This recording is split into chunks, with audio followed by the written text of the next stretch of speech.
Hey all, Eskie here. Let's talk about what it takes to climb from bronze to gold solo in Marvel Rivals. So these are my stats. I climbed completely solo in under 13 hours with about a 70% win ratio, playing mostly hit scan DPS. The TLDR of this video is going to be if you can aim better in bronze to gold, you will climb from bronze to gold. I guarantee you. We're going to get into the details in this video, so let's get started. So let's talk about a few caveats here before we get into the advice. First and foremost, the games that you're playing should be fun. If climbing and ranked and playing competitive is not fun, you shouldn't do it. The reason I do it is I enjoy it and I think it's fun. Number two, there are just going to be some unwinnable games. Some of these games that you play, you're going to have a lever. It's going to be a 5v6. You're just not going to be able to win it. Sometimes your teammates, they're just going to be that bad. You're not going to be able to carry them. And that's fine too. Everyone from every rank has unwinnable games. Three, everyone's at a different place in their journey. You're going to be watching a lot of these streamers. They're going to be able to climb to top 500 effortlessly. But a lot of these people, they have over 10,000 hours in shooter games in general. Some of them probably have over 10,000 hours in Overwatch. So they're at a different place on their journey than you are, and that's totally fine. Everyone has to have a first game. Everyone has to have a first hero shooter. Totally fine. Last but not least, number four is going to be that metas at each rank are different. Just because certain heroes are put in certain tiers for GM plus ranks, that doesn't mean that in bronze to gold, those heroes are going to be able to climb or have you climb as effectively. So that's always something to keep in mind, is just because you see a tier list, just because this streamer says this hero is good, that doesn't necessarily mean they're going to work in bronze and gold. My first tip for climbing from bronze to gold, it's going to be a super basic one, but it's get a decent setup. What do I mean by that? I'm talking about mouse, keyboard, mouse pad, monitor, and computer. So let's go into detail about that. I will say I cannot comment about controllers. If you're using a controller, I use mouse and mouse pad, so you're going to have to find some other advice about that. But for mouse specifically, buying a Razer or a Logitech mouse, I think is perfectly fine. I will link a video down in the description by Diamond Lobby Reviews that goes over some recent mouse releases, some cheaper ones too. He's very focused on value for money. So if you guys want to get a new mouse, which I think definitely helps with your aim, I think that would be the place to do it. And also when it comes to mouse, shape is extremely important. Knowing what shape you want is going to be hard for your first one or two mice, but having a good shape, making sure you're comfortable when you're aiming with it, that is really important in helping you improve your aim. For a keyboard, you don't need a Wooting. You just don't. Other Hall Effect keyboards, you don't need them. I am going to link a Google Doc in the description that gives you a detail about the different Hall Effect keyboards. You can look at that if you want to and buy one, but a decent mechanical keyboard is going to be perfectly fine. Mouse pad. I am also going to link another video in the description from Diamond Lobby Reviews, who's very focused on value for money, about mouse pads. The main thing you need to know about mouse pads, you probably want to control one if this is going to be like your first gaming mouse pad.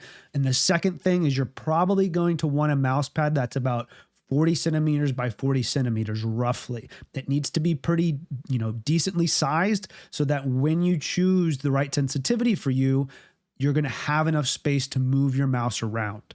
The last thing that I recommend, and this is probably one of the biggest, is going to be an at least 144 hertz monitor. Now, that comes with some caveats. The first caveat is you have to make sure you set this monitor up properly in Windows. There are videos out there to do that. I will link one down in the description, but basically you need to make sure that your refresh rate in Windows is set to 144 hertz. The second thing you need to make sure is that your PC and the settings you use for Marvel Rivals, that you're able to hit 144 FPS. If you can't hit at least 144 FPS very consistently in Marvel Rivals, you're not going to get the full use out of that 144 hertz monitor. So now that you have a good setup, which should hopefully improve your aim because now you're going to be more comfortable at aiming, it's going to be a lot more ergonomic for you to do that. Now you need to find your sensitivity, and sensitivities are talked about in a lot of different ways. I'm going to talk about it in centimeters per 360. What that means is how many centimeters does it take for you to move on your mouse pad to do a full 360 of your character in game. So most pros go from between 30 to 50 centimeters per 360. how do you figure out what that is in game? So we're going to be in mousesensitivity.com. I'm going to link that in the description. You can scroll down here. You're going to type in Marvel Rivals. Once you have that up, you can just type in whatever sensitivity you have in game. Mine right now is, I believe, 0.65. And then I sit at 600 DPI, which is the DPI of my mouse. Once I have that in there, if I look down here, this is my centimeter per 360.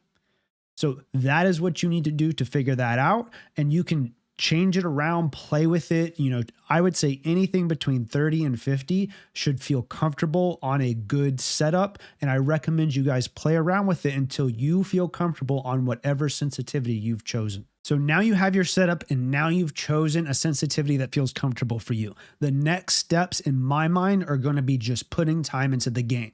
When you're new to shooters, when you're new to hero shooters, you don't have a lot of hours, just playing the game is going to get you up to speed faster. I think playing quick play is fine, but I would really recommend competitive because it's going to be a more competitive type of environment. People are going to take it more seriously. I would also recommend when you are playing competitive games, and really any of the games in general, quick play or competitive, you go into it with a learning mindset. Learn from each death. Learn from each mistake you've made. Try to identify your mistakes. That's going to help you get better, win or lose. I will say one thing that can definitely help you though is warming up before your competitive games. So you could do that in a lot of different ways. I would recommend just play some quick play games, get a feel for your aim, get a feel for your game sense, and then jump into competitive. People will talk to you about aim trainers, using aim trainers to improve your aim.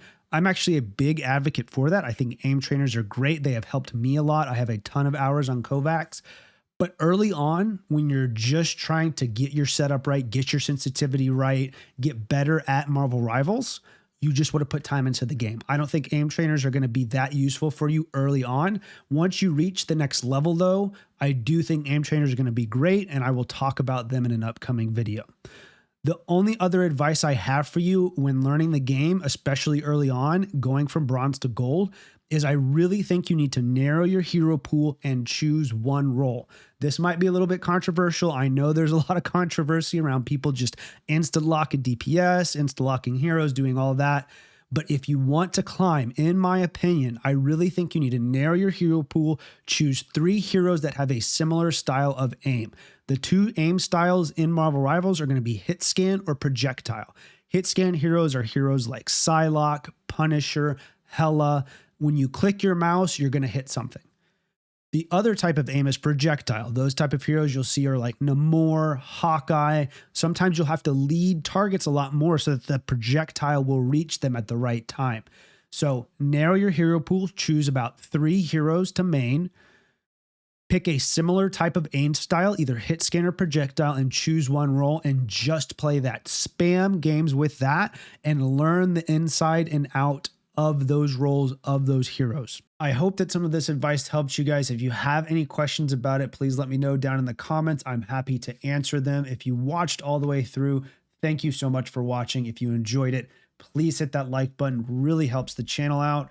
Leave me a comment down below. Let me know what other types of guides do you want to see? Hero guides, more general guides about climbing. I'm definitely going to continue this series and do a gold to diamond climb and then a diamond to Grandmaster as well. If you guys enjoy that type of content, please subscribe to the channel. Really, really helps me out. Once again, thank you for watching, and I will see you in the next one.